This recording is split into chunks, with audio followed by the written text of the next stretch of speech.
जय हिंद दोस्तों, स्वागत है हमारे YouTube चैनल पर। दोस्तों आज हम आरपीएफ कांस्टेबल भर्ती परीक्षा 2024 के लिए प्रीवियस ईयर क्वेश्चन पेपर लेकर आए हैं, जिसमें हम सामान्य अध्ययन के सभी महत्वपूर्ण प्रश्नों को देखेंगे। दोस्तों आरपीएफ कांस्टेबल भर्ती परीक्षा में कुल 120 प्रश्न पूछे जाते हैं, जिसमें 50 प्रश्न सामान्य अध्ययन के, 35 प्रश्न रीजनिंग के और 35 प्रश्न मैथ के पूछे जाते हैं। जिसमें दोस्तों आज हम सामान्य अध्ययन के 25 महत्वपूर्ण प्रश्नों को डिस्कस करेंगे। चलिए दोस्तों हम स्टार्ट करते हैं।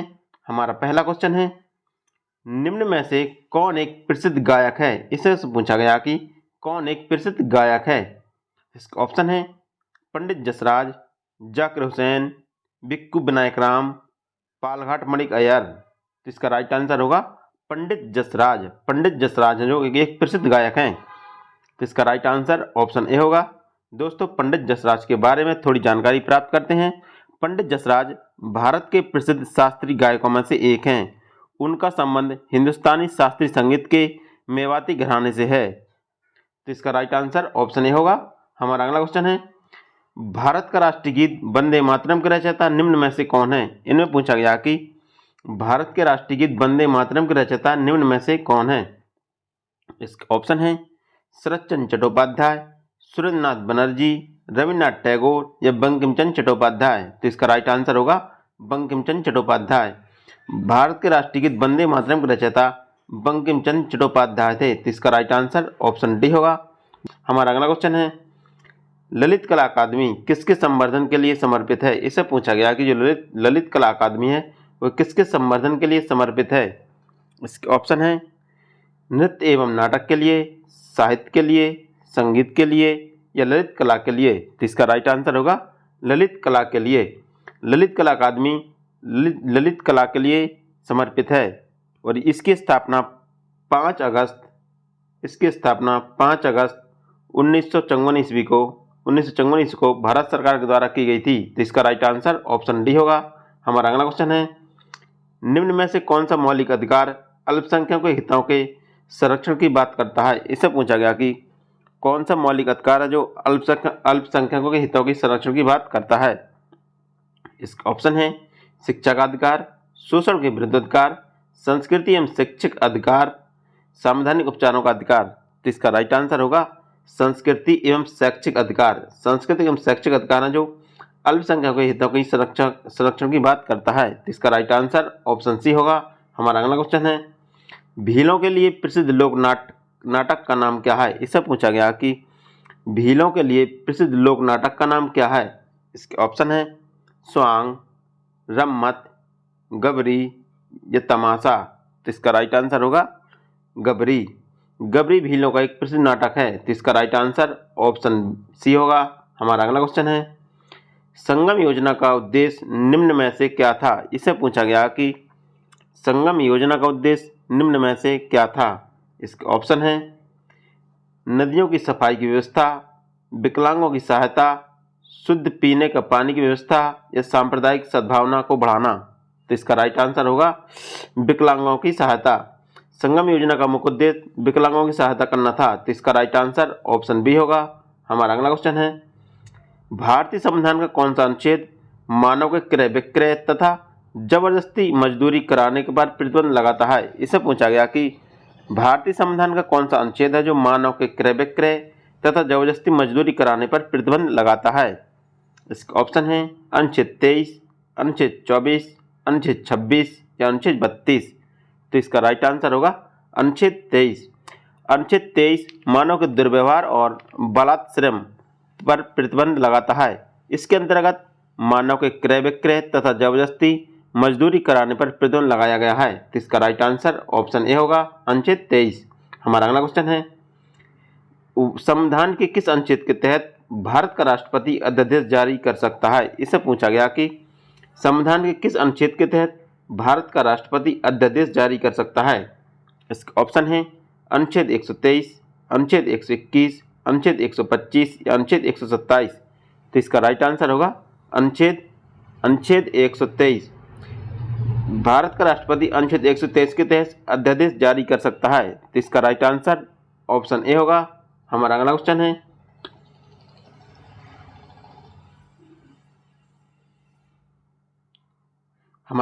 है, एक साधारण लोलक की समय सीमा निम्न में से किस पर निर्भर करती है। इसे पूछा गया कि एक साधारण लोलक की समय सीमा है जो किस पर निर्भर करती है। इसके ऑप्शन है लोलक की लंबाई पर, लोलक के तंतु के तनाव पर, लोलक की सामग्री के घनत्व पर, लोलक बॉब के द्रव्यमान पर। तो इसका राइट आंसर होगा लोलक की लंबाई पर। एक साधारण लोलक की समय सीमा है जो लोलक की लंबाई पर निर्भर करती है। तो इसका राइट आंसर ऑप्शन ए होगा। हमारा अगला क्वेश्चन है, भारतीय उपमहाद्वीप पर ग्रीष्म ऋतु में उच्च ताप और निम्न दाब हिंद महासागर से वायु का आकर्षण करते हैं जिसके कारण प्रभावित होती हैं। इसे पूछा गया कि भारतीय उपमहाद्वीप पर ग्रीष्म ऋतु में उच्च ताप और उच्च दाब हिंद महासागर से वायु का आकर्षण करते हैं जिसके कारण प्रभावित होती है। जिसके कारण क्या प्रभावित होता है।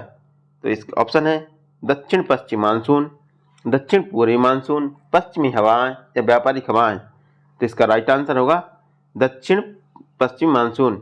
इसके कारण दक्षिण पश्चिम मानसून प्रभावित होता है। तो इसका राइट आंसर ऑप्शन ए होगा। हमारा अगला क्वेश्चन है, संकल्प परियोजना निम्न में से किसके समापन से जुड़ी है। इसमें पूछा गया कि संकल्प परियोजना वो किसके समापन से जुड़ी है। इसका ऑप्शन है पोलियो, बेरोजगारी, एड्स या निरक्षरता। तो इसका राइट आंसर होगा यह एड्स से जुड़ी है। किससे जुड़ी है। संकल्प परियोजना जो एड्स के समापन से जुड़ी है। तो इसका राइट आंसर ऑप्शन सी होगा। हमारा अगला क्वेश्चन है, लाफिंग गैस क्या है। इससे पूछा गया कि लाफिंग गैस कौन सी गैस है। इसका ऑप्शन है नाइट्रस ऑक्साइड, नाइट्रोजन पेरोक्साइड या नाइट्रोजन पेंटॉक्साइड। तो इसका राइट आंसर होगा नाइट्रस ऑक्साइड। नाइट्रस ऑक्साइड को लाफिंग गैस कहते हैं। तो इसका राइट आंसर ऑप्शन बी होगा। हमारा अगला क्वेश्चन है, भारत के किस जलप्रपात को लोकप्रिय रूप से नियाग्रा फॉल्स के तौर पर जाना जाता है। इसे पूछा गया कि भारत के किस जलप्रपात को लोकप्रिय रूप से नियाग्रा फॉल्स या नियाग्रा जलप्रपात के रूप में जाना जाता है। इसका ऑप्शन है केप्टी प्रपात, सत्र प्रपात, चित्रकूट प्रपात या बरकाना प्रपात। तो इसका राइट आंसर होगा चित्रकूट प्रपात को लोकप्रिय रूप से नियाग्रा फॉल्स के नाम से जानते हैं। तो इसका राइट आंसर ऑप्शन सी होगा। हमारा अगला क्वेश्चन है कि स्कर्वी रोग निम्न में से किस विटामिन की कमी के कारण होता है। इसे पूछा गया कि जो स्कर्वी रोग है वो किस विटामिन की कमी के कारण होता है। इसके ऑप्शन है vitamin A, vitamin B, vitamin C या विटामिन डी। तो इसका राइट आंसर होगा विटामिन सी। स्कर्वी रोग है जो विटामिन सी की कमी के कारण होता है। तो इसका राइट आंसर ऑप्शन सी होगा। हमारा अगला क्वेश्चन है, भारत के निम्न में से किस क्षेत्र में शीतकालीन वर्षा होती है। इससे पूछा गया कि भारत के किस क्षेत्र में शीतकालीन वर्षा होती है। इसके ऑप्शन है उत्तर पूर्व, उत्तर पश्चिम, दक्षिण पश्चिम या पूर्व पश्चिम। तो इसका राइट आंसर होगा उत्तर पूर्व। भारत के उत्तर पूर्व में शीतकालीन वर्षा होती है। तो इसका राइट आंसर ऑप्शन ए होगा। हमारा अगला क्वेश्चन है, निम्न में से किस देश को स्वर्ण पैगोडा का देश कहा जाता है। इससे पूछा गया कि किस देश को स्वर्ण पैगोडा का देश कहा जाता है। इसका ऑप्शन है म्यांमार, जापान, इंडोनेशिया या नेपाल। तो इसका राइट आंसर होगा म्यांमार को स्वर्ण पैगोडा का देश कहा जाता है। तो इसका राइट आंसर ऑप्शन ए होगा। हमारा अगला क्वेश्चन है, ओलंपिक खेलों में बैडमिंटन स्पर्धा में व्यक्तिगत पदक जीतने वाली पहली महिला कौन है। इससे पूछा गया कि ओलंपिक खेलों में बैडमिंटन स्पर्धा में व्यक्तिगत पदक जीतने वाली पहली महिला कौन है। इसका ऑप्शन है पीवी सिंधु, साइना नेहवाल, ज्वाला गट्टा या सुनीता आप्टे। तो इसका राइट आंसर होगा साइना नेहवाल व्यक्तिगत स्पर्धा में व्यक्तिगत पदक जीतने वाली पहली महिला हैं। तो इसका राइट आंसर ऑप्शन बी होगा। हमारा अगला क्वेश्चन है, आरंभिक वैदिक काल में वर्ण व्यवस्था निम्न में से किस पर आधारित थी। इससे पूछा गया कि आरंभिक वैदिक काल में वर्ण व्यवस्था किस पर आधारित थी। इसके ऑप्शन है जन्म पर, व्यवसाय पर, प्रतिभा पर या शिक्षा पर। तो इसका राइट आंसर होगा व्यवसाय पर। आरंभिक वैदिक काल में वर्ण व्यवस्था व्यवसाय पर आधारित थी। तो इसका राइट आंसर ऑप्शन बी होगा।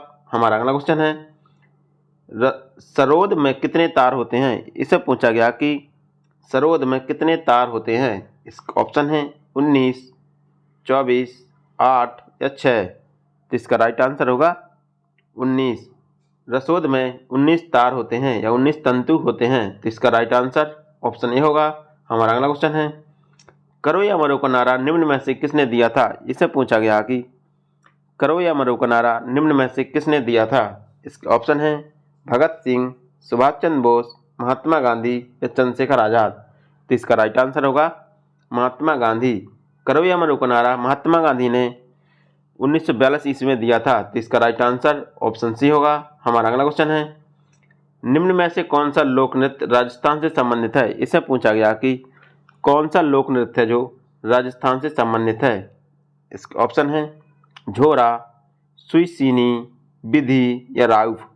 तो इसका राइट आंसर होगा सुईसिनी। सुईसिनी है जो राजस्थान का एक प्रसिद्ध लोक नृत्य है। तो इसका राइट आंसर ऑप्शन बी होगा। हमारा अगला क्वेश्चन है, आधुनिक हिंदी साहित्य का अग्रणी साहित्यकार कौन है? इसे पूछा गया कि आधुनिक हिंदी साहित्य का अग्रणी साहित्यकार कौन है? इसके ऑप्शन है देवकीनंदन खत्री, मुंशी प्रेमचंद, श्रीनिवास दास या भरतेंदु हरिश्चंद्र। तो इसका राइट आंसर होगा भरतेंदु हरिश्चंद्र। आधुनिक हिंदी साहित्य का अग्रणी साहित्यकार भरतेंदु हरिश्चंद्र हैं। तो इसका राइट आंसर ऑप्शन डी होगा।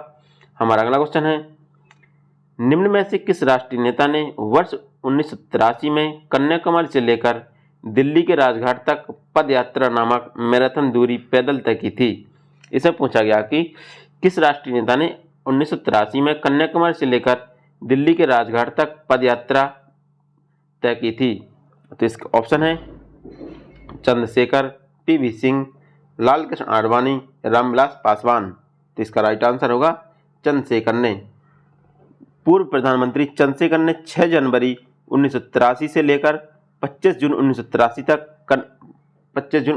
तक कन्याकुमारी से लेकर दिल्ली के राजघाट तक पैदल यात्रा की थी। तो इसका राइट आंसर ऑप्शन ए होगा। हमारा अगला क्वेश्चन है, भारत का संविधान 26 जनवरी 1950 को लागू हुआ था। इसे निम्न में से किस तिथि को संविधान सभा द्वारा अपनाया गया? इसे पूछा गया कि संविधान सभा के द्वारा भारत के संविधान को कब अपनाया गया था? इसका ऑप्शन है 29 अक्टूबर 1949, 22 दिसंबर 1949, 26 नवंबर 1949 या 14 अगस्त 1947। तो इसका राइट आंसर होगा 26 नवंबर 1949 को।